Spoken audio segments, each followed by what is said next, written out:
बिल्लाहि मिनश्शैतानिर्रजीम बिस्मिल्लाहिर्रहमानिर्रहीम अस्सलामु अलैकुम वरहमतुल्लाहि वबरकातुहू। नाज़रीन इकराम, नबी करीम सल्लल्लाहु अलैहि वसल्लम ने एक रात ख्वाब में देखा कि अल्लाह के नबी अलैहि वसल्लम अपने सहाबा के साथ मक्का मुकर्रमा में गए हैं और आपको जो है वो खाना काबा की चाबियाँ दी गई हैं। आपने उम्रे का एहराम बांधा हुआ है और तमाम सहाबा इकराम ने उम्रा किया है। तो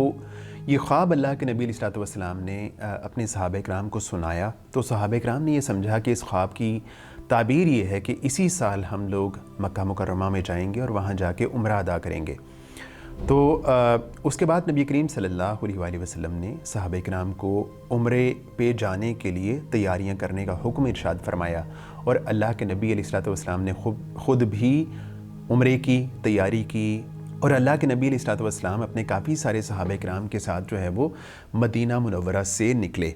और थोड़ा आगे आए तो आप अलैहि वसल्लम के साथ इस सफ़र में हज़रत उम्मे सलमा रज़ी अल्लाह ताला अन्हा भी मौजूद थीं। अल्लाह के नबी अलैहि वसल्लम ने तलवार ली हुई थी लेकिन वो म्यान के अंदर थी, यानी इसका मतलब ये था कि अल्लाह के नबी अलैहि वसल्लम और सहाबा इकराम लड़ने के लिए नहीं निकल रहे बल्कि उम्रे के लिए निकल रहे हैं। तो प्यारे पैगम्बर अलैहि वसल्लम थोड़ा सा आगे आए तो ज़ुल हुलैफ़ा के मकाम पे पहुँच के अल्लाह के नबी अलैहि वसल्लम ने जो ऊँट थे उनकी कोहान चीरी और हदी को जो क़ुरबानी के जानवर थे उनको किलादे पहना दिए और तमाम सहाबा इकराम ने और अल्लाह के नबी अलैहि वसल्लम ने उम्रे का एहराम बांध लिया। ऊँटों की कोहान चीरने का मतलब ये था और जानवरों को किलादे पहनाने का मतलब ये था कि ये जानवर वो जानवर हैं जिनको मक्का मुकर्रमा में ले जाके जो है वे इनकी उम्रे के दौरान में क़ुरबानी की जाएगी और ये इसलिए मखसूस कर दिए गए हैं। तो उसके बाद अल्लाह के नबी अलैहि वसल्लम ने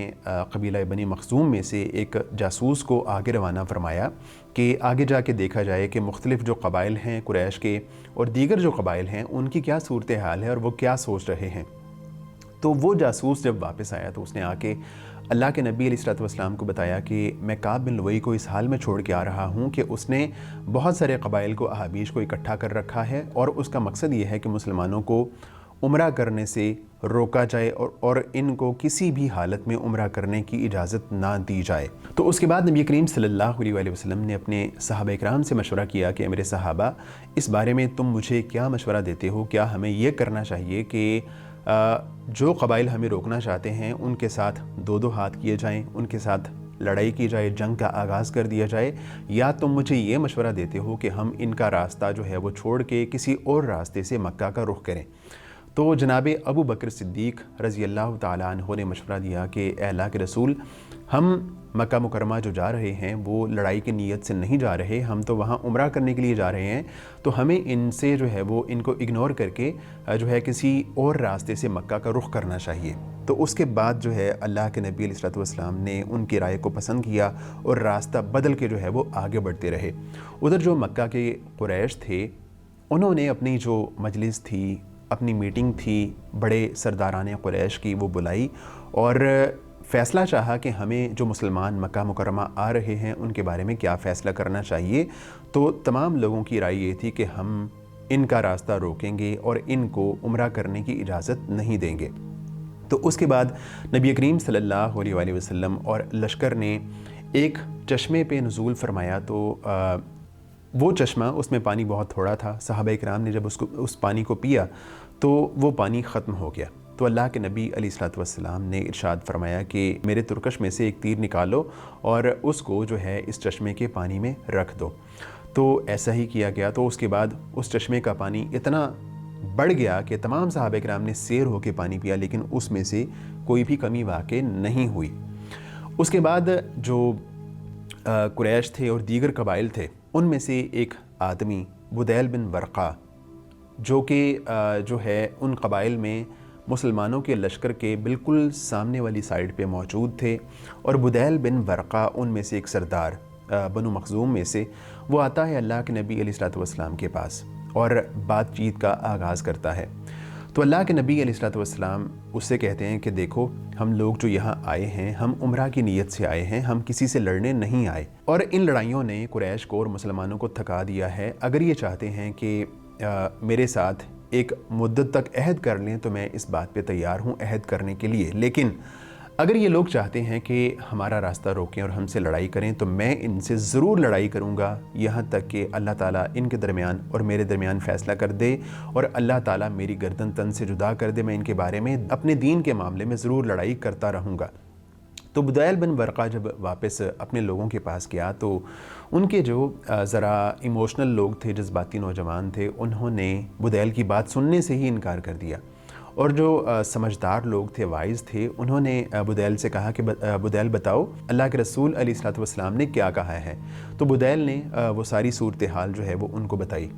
تو اس کے بعد بھی ان کی طرف سے کئی لوگ رسول اللہ صلی اللہ علیہ وآلہ وسلم کے ساتھ بات چیت کرنے کے لیے اللہ کے نبی علیہ الصلوۃ والسلام کے پاس آتے رہے،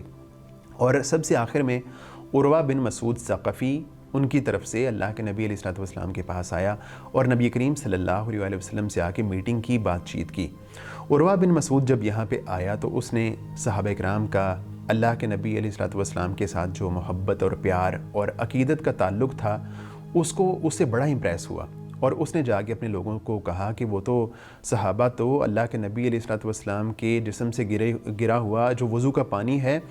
اس کو بھی جو ہے اپنے جسموں پہ مل لیتے ہیں، اس کو بھی نیچے نہیں گرنے دیتے۔ تو اس کے بعد عروہ بن مسعود ثقفی نے اپنے لوگوں سے کہا کہ ہمیں جو ہے ان کے ساتھ کوئی اچھا معاملہ کرنا چاہیے۔ اس کے بعد نبی کریم صلی اللہ علیہ وآلہ وسلم نے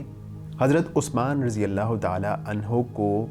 قریش کے ساتھ بات کرنے کے لیے بھیجا۔ اللہ کے نبی علیہ الصلوۃ والسلام نے حضرت عثمان سے کہا کہ عثمان تم اس طرح کرو کہ قریش کے پاس جاؤ، انہیں کہو کہ ہم یہاں عمرے کی ادائیگی کے لیے آئے ہیں اور ان کو اسلام کی دعوت دو۔ تو حضرت عثمان رضی اللہ تعالیٰ عنہ قریش کے پاس جاتے ہیں اور ان کو جا کے اللہ کے نبی علیہ الصلوۃ والسلام کا پیغام پہنچاتے ہیں۔ قریش مکہ حضرت عثمان رضی اللہ تعالیٰ عنہ کے ساتھ اچھا سلوک کرتے ہیں اور حضرت عثمان سے کہتے ہیں کہ اے عثمان آپ عمرہ ادا کر لیجئے، اس کے بعد ہم دیکھتے ہیں کہ مسلمانوں کے ساتھ کیا معاملہ کرنا ہے۔ لیکن حضرت عثمان رضی اللہ تعالیٰ عنہ نے اللہ کے نبی علیہ الصلوۃ والسلام کے بغیر عمرہ کرنے سے انکار کر دیا، اور جو قریش تھے، کفار مکہ تھے، وہ مسلمانوں سے متعلق کوئی فیصلہ کرنا چاہتے تھے، اور اسی سلسلے میں انہوں نے حضرت عثمان رضی اللہ تعالیٰ عنہ کو اپنے پاس روک لیا کہ عثمان آپ ہمارے پاس رکیے، ہم جب تک جو ہے مسلمانوں کے بارے میں کوئی ڈیسیژن لیتے ہیں۔ تو جب حضرت عثمان رضی اللہ تعالیٰ عنہ مکہ میں کچھ دیر رک گئے تو اس دوران میں مسلمانوں کے لشکر میں یہ افواہ پھیل گئی کہ حضرت عثمان رضی اللہ تعالیٰ عنہ کو شہید کر دیا گیا ہے۔ تو اللہ کے نبی علیہ الصلوۃ والسلام کو جب اس بات کا پتہ چلا تو اللہ کے نبی علیہ الصلوۃ والسلام بہت جو ہے وہ پریشان ہوئے، اور اللہ کے نبی علیہ الصلوۃ والسلام نے صحابہ کرام سے کہا کہ اے میرے صحابہ تم میرے ہاتھ پر بیعت کرو۔ تو اللہ کے نبی علیہ الصلوۃ والسلام نے کفار کے ساتھ مارکہ آرائی کے حوالے سے صحابہ کرام سے بیعت لینا شروع کی۔ تو تمام صحابہ کرام فوراً بیعت کے لیے لبکے اور بیعت کا آغاز کر دیا گیا۔ ابو سنان اسدی نے سب سے پہلے بیعت کی، اس کے علاوہ حضرت سلمہ بن اکوع رضی اللہ تعالیٰ عنہ نے 3 دفعہ بیعت کی، شروع میں، درمیان میں اور آخر میں۔ اور اللہ کے نبی علیہ الصلوۃ والسلام نے اپنے ایک ہاتھ کے بارے میں فرمایا کہ یہ ہاتھ عثمان کا ہاتھ ہے اور میں عثمان کی طرف سے بھی بیعت کرتا ہوں۔ اور اس کے بعد جب یہ بیعت ہو گئی تو کچھ ہی دیر کے بعد حضرت عثمان رضی اللہ تعالیٰ عنہ مکہ مکرمہ سے اللہ کے نبی علیہ الصلوۃ والسلام کے پاس پہنچے، اور انہوں نے بھی اس بیعت میں حصہ لیا اور اس بیعت میں شریک ہوئے۔ اور جب بیعت لی جا رہی تھی اس وقت جو ایک درخت تھا اس کے نیچے صحابہ کرام اور اللہ کے نبی علیہ الصلوۃ والسلام موجود تھے، اور درخت کی ٹہنیوں کو ایک صحابی نے اٹھا رکھا تھا، اور حضرت عمر فاروق رضی اللہ تعالیٰ عنہ نے اللہ کے نبی علیہ الصلوۃ والسلام کے دست مبارک کو اٹھا رکھا تھا۔ تو اس کے بعد اللہ تعالیٰ کی طرف سے اس بیعت کے بارے میں یہ آیت نازل ہوئی۔ لقد رضي الله عن المؤمنين إذ يبايعونك تحت الشجرة فعلم ما في قلوبهم فأنزل السكينة عليهم وأثابهم فتحا قريبا۔